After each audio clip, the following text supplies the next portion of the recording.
Kochi mayor തെരഞ്ഞെടുപ്പ് KPCCയുടെ മാർഗനിർദ്ദേശങ്ങൾ പാലിച്ചാണ് നടന്നതെന്ന് DCC അധ്യക്ഷൻ മുഹമ്മദ് ഷിയാസ്. പാർട്ടി പ്രവർത്തകരുടെ 1.5 വർഷത്തെ കഷ്ടപ്പാടിന്റെ ഫലമാണ് UDFന്റെ ജയം. അതിന്റെ ശോഭ കെടുത്തരുതെന്നും മുഹമ്മദ് ഷിയാസ് പറഞ്ഞു.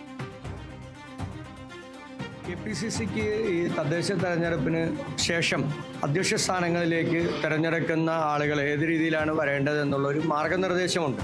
ആ മാർഗനിർദ്ദേശം 100% പാലിക്കപ്പെട്ടിട്ടാണ് കൊച്ചി മേയറേയും ഡെപ്യൂട്ടി മേയറേയും തിരഞ്ഞെടുത്തിട്ടുള്ളത്. എക്കാലത്തും അങ്ങനെയാണ്.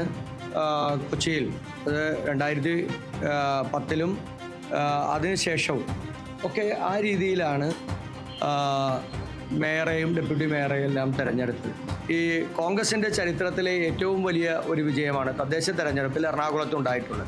അതിൻ്റെ ശോഭ കെടുത്താനോ അല്ലെങ്കിൽ അതിനുവേണ്ടി കഠിനാധ്വാനം നടത്തി രാപകലില്ലാതെ കഴിഞ്ഞ 1.5 വർഷക്കാലമായി മുന്നൊരുക്ക പ്രവർത്തനങ്ങൾ നടത്തി വലിയ വിജയങ്ങൾ നേടിയ ഞങ്ങളുടെ പാർട്ടി പ്രവർത്തകരെ അതിനുവേണ്ടി കഠിനാധ്വാനം നടത്തിയ സാധാരണക്കാരായിട്ടുള്ള ഞങ്ങളുടെ പ്രവർത്തകരെ വേദനിപ്പിക്കാനും ഞങ്ങൾ ആരും തയ്യാറല്ല.